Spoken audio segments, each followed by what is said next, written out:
Veamos ahora por dónde se mueven los iones en forma pasiva.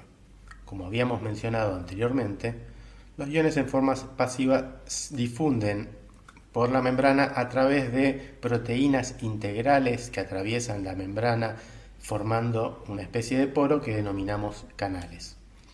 Los canales son múltiples, hay muchos genes que codifican para distintos canales y los mismos tienen una gran selectividad para determinados iones. Por ejemplo, no es absoluta, pero sí tiene una gran diferencia. Un canal que permite el transporte de potasio seguramente no servirá para el transporte en forma pasiva a través de ese canal del anión cloruro.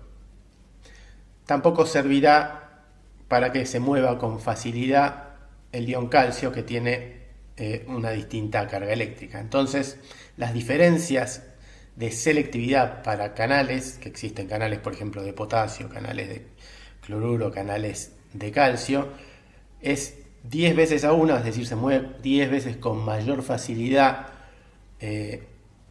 un ion determinado como el potasio en relación a un ion como el calcio o como el sodio, ¿sí? Dependiendo del tamaño del mismo, por ejemplo, va a ser de 10 a 100 veces, mientras que para iones que tengan distinta carga, esa selectividad es incluso mucho mayor, siendo 500 veces diferente, ¿sí? Estos canales no están constantemente abiertos, ni necesariamente durante el ciclo celular se mantiene constantes en número, sino que la célula va regulando su número y su grado de apertura, ¿sí? ¿Cómo se regula el grado de apertura y cierre? Eso depende de cada canal. Algunos canales son regulados por ligandos, mientras que otros son regulados por cambios de voltaje en cambios de potencial de membrana, ¿sí? Cuando esto sucede, por ejemplo, un canal que aumenta su apertura, cuando un canal de potasio cuya apertura se incrementa cuando la membrana se hiperpolariza, por ejemplo, pasa de menos 100 milivolts a menos 200 milivolts, al abrirse, si el potasio estaba en equilibrio con un potencial de membrana de menos 100 milivolts, al hacerse el potencial de membrana de menos 200 milivolts, ¿qué va a tender a hacer del potasio? Si lo analizan con la fuerza iomotriz, se van a dar cuenta que va a tender a ingresar más a la célula. Y al ingresar cargas positivas, como las del ion potasio, de alguna manera empiezan a atenuar, a tener un impacto sobre el potencial de membrana que había pasado de menos 100 a menos 200, y ahora, como entra mucho potasio, empieza a reducirse ese potencial de membrana y a tender a volver un poco más hacia su situación original. Por eso esos canales que se abren por cambios de voltaje se conocen como rectificadores, porque se rectifica el potencial de membrana. Al abrirse por una diferencia de potencial de membrana, generan un cambio grande en el flujo de iones como el potasio, que a su vez modifican el potencial de membrana volviéndolo hacia su situación original. Bueno, algunos rectificadores permitirán el ingreso de iones, otros permitirán la salida de iones, rectificadores de entrada o de salida. ¿Cómo se analiza el comportamiento de los canales y la circulación de iones a través de ellos?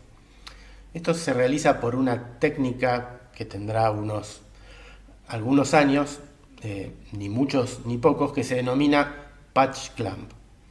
Y fue desarrollada por investigadores que por este descubrimiento de esta técnica recibieron en su momento el premio Nobel. No estudiándola especialmente en células vegetales, sino posiblemente en células neuronales, donde el flujo de iones regula la actividad de las neuronas, pero la técnica es generalizable y utilizable en plantas, y de hecho se las utiliza para poder estudiar el comportamiento de los canales iónicos en células vegetales. ¿En qué consiste esta técnica? en tomar una pipeta de vidrio con un extremo muy fino, generado de modo que el diámetro de la terminal de la pipeta sea muy finito. Se apoya esa pipeta sobre un protoplasto vegetal y se pueden realizar dos acciones.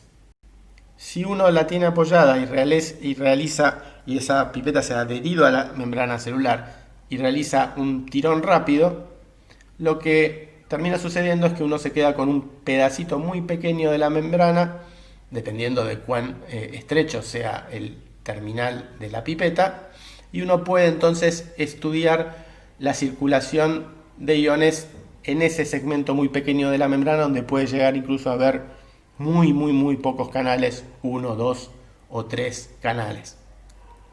Por el contrario, si en lugar de realizar un tironcito uno realiza una succión, lo que uno termina realizando es un análisis eventualmente del movimiento de iones de todo el sistema de las células, todos los sistemas de transporte en conjunto, y no pudiendo analizar en particular 1, 2 o 3 canales, sino cómo es el comportamiento integral de los canales de la membrana de toda la célula. ¿Cómo se analiza y cómo se visualiza un experimento donde uno utiliza esta técnica de patch clamp para evaluar las características de un determinado canal de potasio, por ejemplo? En este caso se ve en la figura donde hay una punta de una pipeta que tiene un segmento de membrana, y eso está colocado en un baño, y tanto la solución que está en el baño como la que está en la pipeta tiene una concentración similar de cloruro de potasio, 250 milimolar, y lo que se hace en estos experimentos es regular fijamente el voltaje. Por ejemplo, si el voltaje inicial es de 0 milivolts, es decir, el potencial de la membrana uno lo fija artificialmente en 0 milivolts, como las concentraciones son iguales, no va a haber movimiento neto de iones. ¿Dónde visualizamos el movimiento neto de iones? En la figura de la izquierda podemos ver que si modificamos el voltaje, empezamos a ver en el eje de las X, que es el tiempo, picos temporarios que lo que representan en su amplitud es la corriente que circula por el movimiento de los iones de potasio. Y lo que vemos es que son picos puntuales y que luego vuelven a la línea de base, y eso está asociado a que hay un canal que se abrió y luego se cerró, y entonces circuló corriente y uno la pudo registrar con la amplitud de ese pico, y eventualmente luego volvió a la base, luego volvió a abrirse, luego volvió a cerrarse, y así es como uno visualiza estos experimentos de patch clamp, dado que los canales no están abiertos continuamente, sino que uno puede ver cómo se abren y se cierran. La amplitud entonces que uno ve esos picos, su frecuencia depende de con cuánta rapidez se abren y se cierran, mientras que la amplitud de los mismos refleja la magnitud de la intensidad de la corriente que circula, y es proporcional a la diferencia de voltaje que uno está artificialmente aplicando.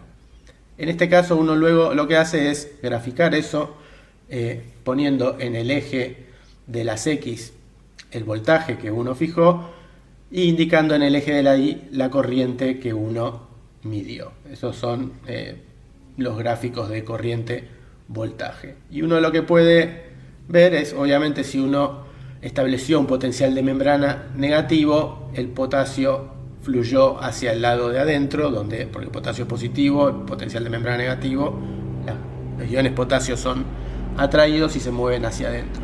Mientras que si uno estableció un potencial de membrana positivo, que en una membrana biológica real no existe, pero que acá artificialmente uno lo puede generar, el ion potasio va a moverse hacia afuera. Y como el ion potasio se puede mover hacia afuera tanto como hacia adentro, decimos que este es un canal reversible de potasio.